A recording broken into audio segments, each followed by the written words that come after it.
Being a good PvP player in Destiny 2 is easier than you might think it is. And no, I'm not here to give any troll answers or to shove all these tips and tricks to make you a better player in 5 minutes. No. The things I will say to you in this video are things you've probably already heard before. In fact, I'm certain that most of you have probably heard of the things I'll be talking about today. My goal for this video is to help elaborate on them just a little bit more, and to hopefully give you the courage to continue your journey of improvement. For those of you that spend a decent amount of time on Twitch, I'm sure you've either heard of or even tuned into the Twitch channel that plays reruns of The Joy of Painting with Bob Ross. And if you don't know who Bob Ross is, just imagine the most calming experience of your life while also listening to the silky smooth baritone voice of one of the most genuine humans to ever exist. He's fantastic. Anyways, I was tuning in one night and Bob started speaking to the people who were listening about doing things that we as individuals find to be difficult. He's not the one to coin this phrase, but he said 3 simple words that really stuck with me. Success creates success. The more I reflected on his words, the more I realized how appropriately it could be applied to getting better at something. So here's my application of that phrase towards Destiny. Find things that make you successful in the game and do those things. I know it sounds simple, so let me explain it a bit further. Whether it's a weapon, an exotic, a class, a subclass, whatever, if you're finding yourself being successful with something in your loadout, keep using it. It's that simple. Use and do the things that you are good at. If you don't think you're good at any one particular thing, that just means you haven't tried long enough yet. Seriously, if you can sit there and stare me directly in the pixels and tell me you aren't good at one thing, then you need to completely rework how you're playing this game. Find the things that you find success with and build around them. It doesn't matter if the majority of the community thinks it's cheesy or that only bad players use it. If it's in the game, it's fair game. Once you start finding success with something, start to gradually increase the number of things that are more difficult for you. Because the more times you succeed at something, the more times you will focus on those things that worked for you. Don't get me wrong, it's important to recognize the times when you fail so that you can learn from them and change them. But when we're trying to build our foundation, we want to create as many successful scenarios for ourselves as possible. As I just mentioned, these are the little successes that will eventually build the foundation of who we are as a player. And this is the point where we can start to become critical of our own playstyle.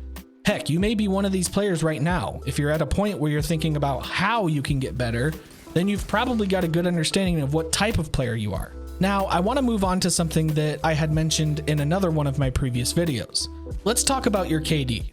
KD, or your kill-death ratio, is often thought of as the sole measuring tool for how good a player is. The higher your KD ratio is, the better player you are thought to be. And if having a high KD ratio is important to you, great, that's fine. You're allowed to value that. Let me challenge that way of thinking for a second though. KD is not a reflection of how good you are at getting kills. KD is a reflection of how good you are at staying alive. I mean, there's a reason it's called a kill-death ratio. If getting kills was the only thing that mattered, it would just tell you how many kills you got in a match, right? KD ratios are a reflection of how good you are at staying alive. If you want to see improvement in not only your stats, but your satisfaction in how you're playing, then you need to change the way you approach playing PvP from a must get kills mindset to a must stay alive one. Value your life more than getting a kill. A great way to picture this is in trials or a comp match. The fewer number of players that are on a given team, the more valuable each person's life is. What I mean by this is that in 3v3 modes, staying alive is more important than you going off and kill trading with someone on the other team. Not only are you putting yourself in a precarious situation by going off on your own, but if you do end up trading with the opponent, they are in a much better position to get the revive of their fallen teammate, thus making it a 2v3 in the other team's favor.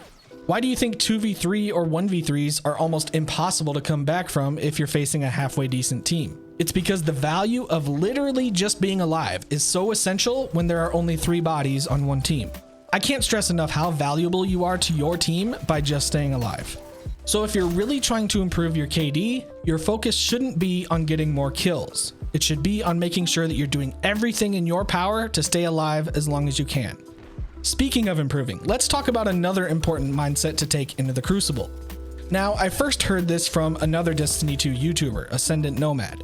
He was doing one of his gameplay reviews and he mentioned something that I think deserves to be elaborated on just a little bit more. And this is such an incredibly powerful mindset shift that even thinking about it significantly changes my perspective on playing PvP. And it's that you should be playing PvP to improve, not to perform.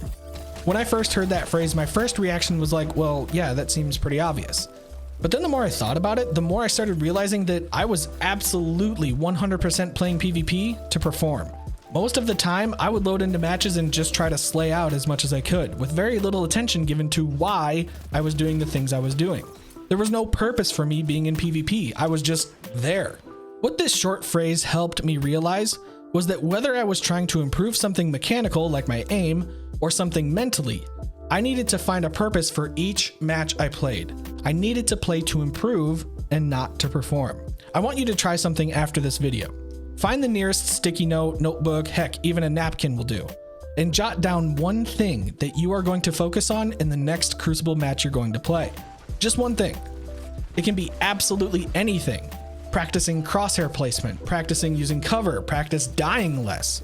Write down just one thing and see how that changes your approach to the next match you play. I want you to share some of those things you plan on focusing on down in the comments. Let's start a thread under the pinned comment where I'll start off by sharing mine. I want to leave you all with this. There's a reason not everyone is good at PvP. It's tough, very tough. Instead of putting your thoughts and energy towards things that are out of your grasp, like cheaters, connection issues, or heck, even other players, it's important to find the discipline to put that energy towards yourself and the things that you control. Improvement doesn't just happen overnight, and it doesn't happen to those who compare themselves to others. Compare yourself to the person that you were yesterday. If you do that, I promise you'll start to find your own success. If you found this video helpful or informative, I encourage you to hit the subscribe button. I would really appreciate it. Thank you all very much for watching. Liking the video is always appreciated. And as always, we'll see ya.